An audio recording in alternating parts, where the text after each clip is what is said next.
Hey everybody, welcome back. Today we're looking at a pair of Saucony Type A5s. That's right, this is an official unboxing of this pair. Just picked these up today at the local Saucony outlet. I can't wait to get my feet in these shoes. So let's pull them out of the box and see what they look like.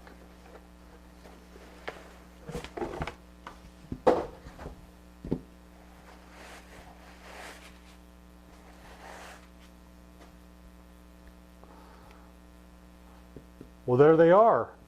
Take a look at those. Nice blue, very minimal mesh uppers. Backs, got a little bit of a curve there where it comes up above your heel.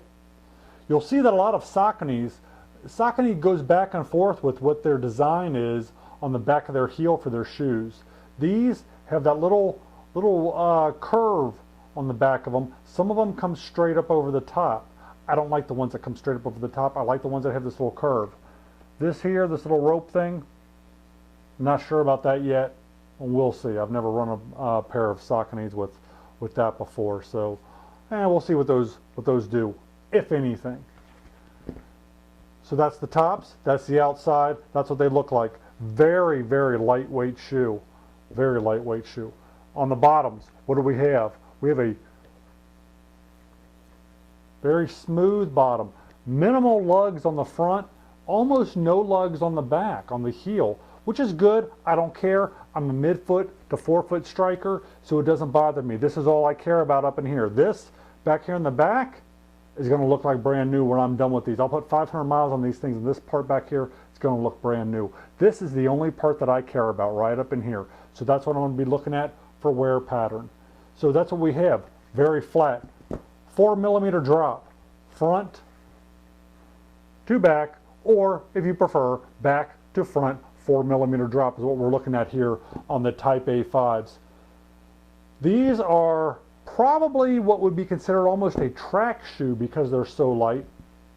What I'm going to be using them for is ultra marathon. I'm going to be using them for 26.2 miles on up. So that's going to be what these are going to be put through here over the next couple months, and that's what you're going to see. Here in the next couple minutes, this video is going to fast forward.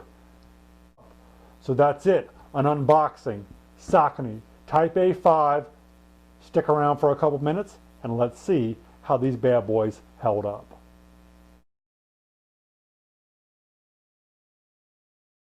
And welcome back to our continuing review of the Saucony Type A5s.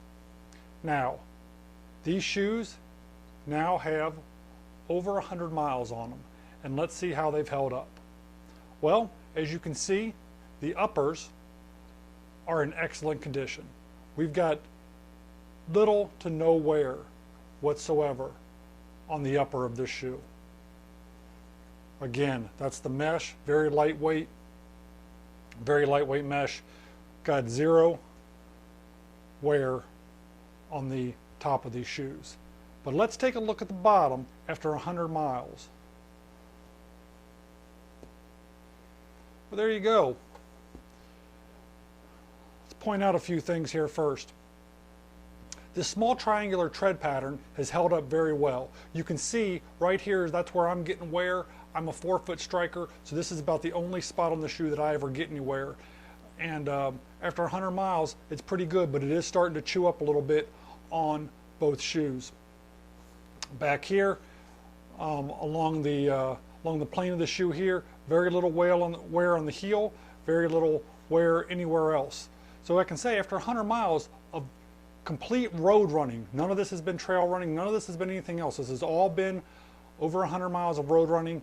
That's the type of wear we have.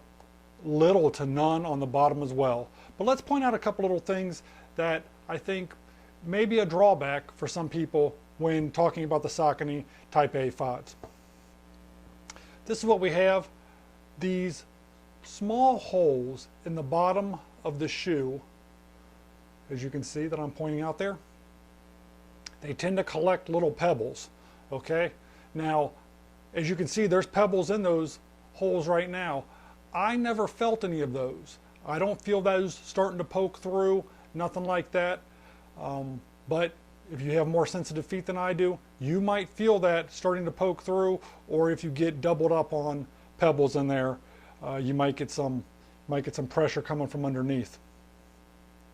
But that's the only real issue that I've seen with these, and as you can see, it's happened on this shoe and also on this one here, where we have the little pebbles getting into those